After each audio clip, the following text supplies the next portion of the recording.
Welcome, I'm Dr. Josh Bonde. I'm the director here at the Nevada State Museum in Carson City.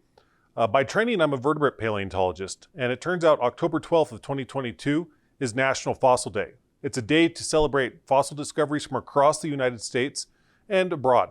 So here at the Nevada State Museum, we're celebrating giant ground sloths. So many of you have probably seen the cute videos of baby sloths from trees. So those are modern tree sloths from Central America and South America. But before the Ice Age, there was actually much larger species of sloths that are really close cousins of modern sloths, and these are called the giant ground sloths. Here in North America, we had three major species from about 5 million years ago to about 10,000 years ago. Giant ground sloths actually have a much deeper history in North America.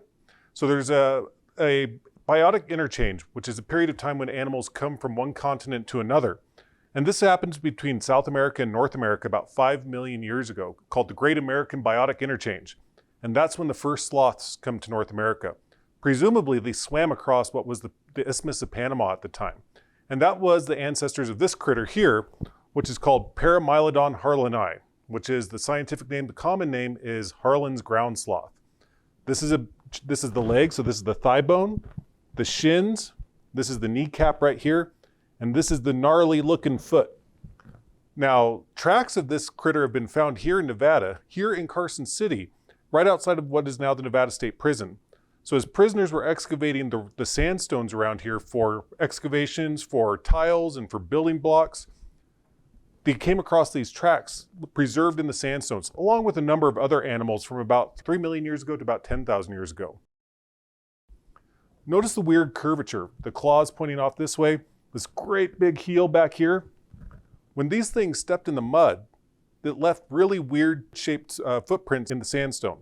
Now, early interpretations of these tracks, because of the way they looked kind of curved like that, was that they were giant sandaled human footprints. And so some of the early interpretations that these were giants that walked across Nevada, where the prison was during the Ice Age and even earlier. This caused such a scientific sensation that even Mark Twain at the time commented that these tracks were from the first legislature letting out from the state of Nevada, and the sloth tracks were from a sloth of a man from Gardnerville or something like that. But this is the bigger of the two species of giant ground sloth that lived here in Nevada. The smaller of the two, his name is called Shasta Ground Sloth, or the scientific name is Nothotheriops shastensis. And it turns out the Shasta Ground Sloth really enjoyed going poop in caves, whether that was for territory or maybe they just like privacy. Also, there's a famous cave in southern Nevada called Gypsum Cave, which is just outside of Lake Mead National Recreation Area, kind of east of Las Vegas. So what I have here, these are pieces of mummified Shasta Ground Sloth poop. Now, researchers, not myself, but other researchers have gone in, they've wetted these things down and picked them apart to see what was the favorite food of giant ground sloths in southern Nevada. If you've ever driven across the highways of the state during summertime and you see those orange flowers on the side of the road, those are called desert mallow. Or you've ever seen the flowers on a Joshua tree or another species of yucca, those were all favorites of Shasta ground sloths and have been found mummified in the sloth poop. Here at the Nevada State Museum, we happen to sell, to commemorate this important scientific discovery, candy sloth poop. And so you can even read a little bit about the discovery. Ours don't include desert mallow. It more includes pretzels and things like that. You can check that out if you come down to the museum.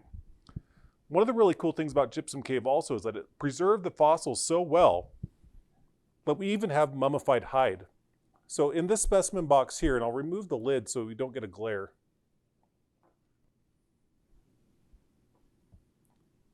This is 20,000-year-old hair from a giant ground sloth. Based upon discoveries like this in other places, we can tell that Shasta's ground sloth had all the same hair colors that we do. So there's black-haired sloths, blonde sloths, red-haired sloths, and we can tell that because of the mummified hide, which is really cool.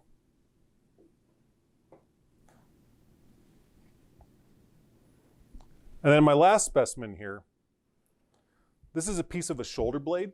So if you reach back, that piece of the body of one of these Shasta ground sloths. Now this is a lot different shape than yours. And that's because these animals lived a completely different lifestyle. Looking at the way their bones grow, looking at their teeth, we can tell that the giant ground sloths, even though they're as big as bears, move just as slowly as tree sloths. Now, how do they defend themselves against dire wolves and American lions and giant short-faced bears like up here above me? Well, they had enormous claws. So these great big claws probably most of the time were digging up roots for food, but also would have been really formidable if you were a saber-toothed cat trying to take on one of these big animals. So that's probably how they defended themselves in addition to just being great big. So who are sloths related to? So sloths belong to a family of animals called the xenarthrans, which is a really obnoxious term, I know, but that includes all the South American animals, which include anteaters, modern tree sloths, the extinct ground sloths, and armadillos. So what unites all of these animals? In addition to having really slow metabolisms, so they would have been really chill animals, is that they don't have any enamel on their teeth. And so that's one weird thing that sets this group of animals apart. So that's a little bit about giant ground sloths. Again, the two for the pop quiz at the end. Two types of giant ground sloth that lived here in Nevada. The littler one is Shasta Ground Sloth. The bigger one is Harlan's Ground Sloth. They lived side by side here in Nevada up until about 10,000 years ago.